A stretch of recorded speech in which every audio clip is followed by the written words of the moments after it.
Good afternoon. How are you? Well, it's a gray day, but it's still kind of pleasant out. It's 55 degrees according to Thomas Jefferson, to whom we pay homage. The precipitation is non-existent, but the humidity is 62%. And the winds, they say, are at 17, but I haven't felt that so far in the walk. And so it won't garble up our microphone. Let me tell you a story that I think is instructive. The time is earlier today. My wife Holly and I had caught up on some grocery shopping at Wise, and we were coming out to our car, and a woman in a thick Russian accent approached, and she said to me, "Are you from Ukraine?" And I'm sure my response immediately removed any doubt that I was not. But she had a beautiful accent. And she said, "But you have the flag on your car," when I told her I was not from Ukraine. And I told her how I supported Ukraine and thought that presently the United States and Russia were making it difficult for them to survive.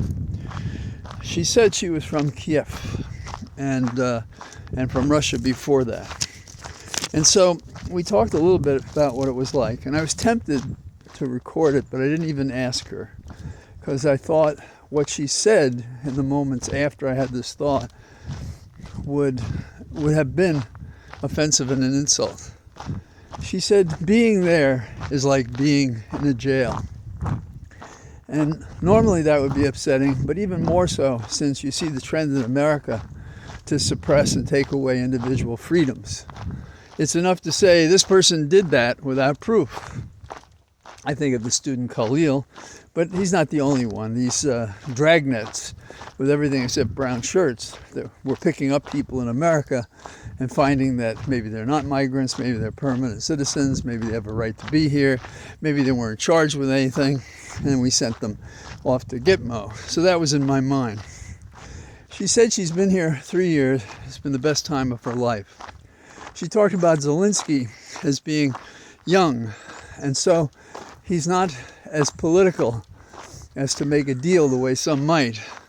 And he fights for his people. And she said, that we need that. We need that to succeed.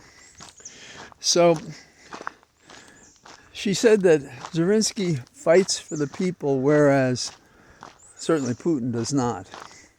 And I thought those elements would have only made her uncomfortable if I had stopped and we conducted a little interview that I would have shared with you. But it tells us where we could go if we're not careful.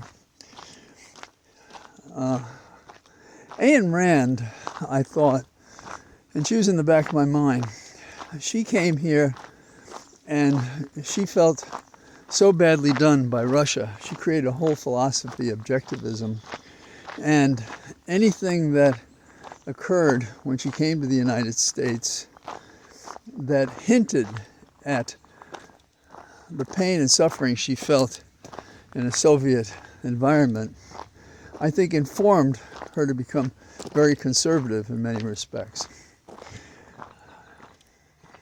She was in the back of my mind when I was talking to this woman, I think of a very different caste, but not in the sense of having suffered the neo-Soviets, Putin and company. It's interesting, we have an administration who seeks to waste what's worth anything to us. What kind of a backward-thinking person is that? You know, Putin invades Trump, and Trump saber rattles and talks about taking over and moving troops, for example, to the Canadian border. Putin censors. Trump tries to censor, invoking an act that is rarely used because of its anti-First Amendment sentiment, basically. Putin puts down individual rights. Trump does the same. Putin seeks to expand his power. Trump is his tool. We're in the days before St. Paddy's Day. I remember asking my dad if he's going to wear green, and he said, we don't have to wear green. With our faces, everybody knows we're Irish. And when I've had people mess up my name, as once happened in a court, I think he called me Flanagan or something, which is probably not so far away from the original Gaelic, but the judge corrected him. And then when I won the motion, as I was walking out and the judge was Irish, I said, you know, you lost this because you couldn't say an Irish name. And I don't think that was the reason, but he took it to heart a little bit. He was a little too sensitive about it. Somebody asked me about that after I separated from him, who overheard us talking. And I said, to some people, all Irish look alike. So, in terms of people getting along, and say a teacher in a classroom in Idaho, thinking that's a good thing for children, right? And she had a sign up in her homeroom which said, everyone is welcome here in Idaho. They wanted her to take it down. They wanted to take it down. We're seeing pink triangles, but not in support of a person's right to be gay, but as a way to mark, as perhaps was the intention of Hitler for sure. And this group of Nazis, not so badly concealed, plainly and pertinently visible to all. So, what do we do with a nation that wants no prefixes, no pronouns? Don't want us to say felon, nor hateful, or arrogant, or self-centered, or psychopathic. I don't know that I've seen all the others, but it is what you find if you remember your 1984, in which in a sensational series of conversations, a person is forced to admit that 2 + 2 = 5, which is something like what's happening in America with a reverse K these days. Little bits and pieces. But that is the story of 1984 come true in 2025. The truth is what I say it is. We're going to write history and write out of history things that contradict by their truth and historical significance what we say is going on today. I'm sure that they've had a catechism like this in the White House in meetings. I can imagine Bannon or one of his archangels holding forth with these theories. I think he subscribes to the view, don't let on what we're doing and how we're doing until we're done. Musk says Hitler didn't murder millions. If you can get away with a lie like that, and I don't believe they will, but for some people, it becomes truth. Over the weekend, we become aware of the fact that Trump is banning entire nation states, putting them into 3 categories. Who may come here? How far is this from the lady that was concerned about the jail-like atmosphere of Ukraine and of Russia? I had the feeling years ago, before we were so visibly at odds with each other, I was in Russia with Holly, and Gorbachev is considered a terrible person, shunned, because he didn't fit Putin's notion of reviving a Soviet Russia. We met a true low in good conduct, meaning entirely bad conduct, the other day when, on Friday in fact, when Trump went to the Department of Justice. Now, the last department didn't do enough, and yet they're being attacked for what they did do. The former Department of Justice at least would give lip service to the fact that they would act without fear or favor to do their jobs. Well, right, how about Trump, who acts through fear and gives favors? Yes, I'm thinking of Mel Gibson, but he's not the only one. There are a whole bunch of them out there. By the way, when is the Ides of March? I think it's the 20th, 21st, right? It's funny how in school, at least I felt this way, the first time you read Julius Caesar, not to be confused with the idiot in the White House who's destroying America, the stabbing that occurs, you feel like that's wrong. But it was a question of monarchy and complete control and the compromise of the republic and the vox populi, voice of the people. So that should be Trump's day, that we acknowledge what he said he was going to do on the first day. And we can say he lied even about that, because he's been working on doing it ever since the first day that he was sworn in. If Trump thinks the case against him was so superficial, why has he never come up with any denial that made sense? It's because there is no fact nor truth that supports his view. I said early on that I thought our not so special prosecutor should have stayed in the job and fought till fired and fight even after that. Could that have stopped Trump from attacking law firms across America who did at one time, consistent with our Bill of Rights and all the bar associations and rigmarole and regulations that apply? He's taken upon himself to destroy them if he can.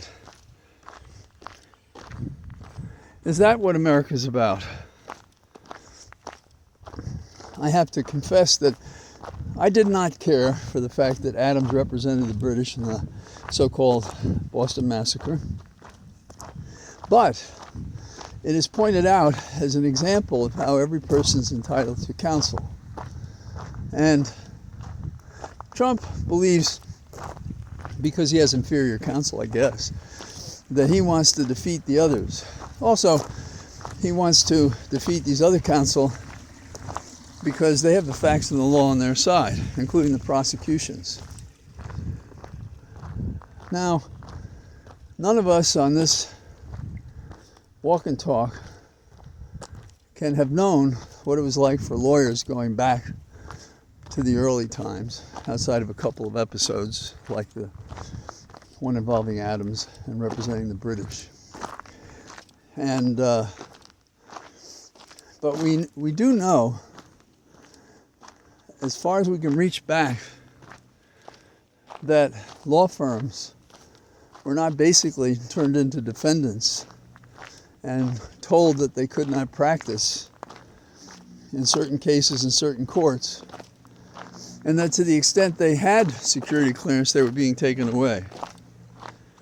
That's the Department of Just Us and no one else. So we're just going to arrest people and herd them into Louisiana, which has become our place where we leave people. Solzhenitsyn could write something. It's clear that it won't be long before stories are written about what's going on right now. The question is, will we know about them? Will they be published? Because if they are, it means we're winning. If not, it means not enough people showed profile, stood up and fought for what our democracy is about. Freedom. And so, to avoid the lack of freedom that charming Ukrainian woman told me about. We have to work, because it's not just about saving America. The spirit she had, she was energized, couldn't stop talking. I mean this in a good way. Like she'd found a fellow and gal traveler. So keep that in mind. When you talk to people, let them know where you stand, even if they may think they know, because that's the solidarity that will save us from these do-nothing, phony politicians, elected and otherwise. And I have a special unpaid announcement here. The books that I said I would send out are apparently going out on Monday, and I apologize to those who haven't gotten my book Pain in America sooner, but other court cases and things got in the way. So I don't know how fast it'll come, but I assume it's only a couple of days.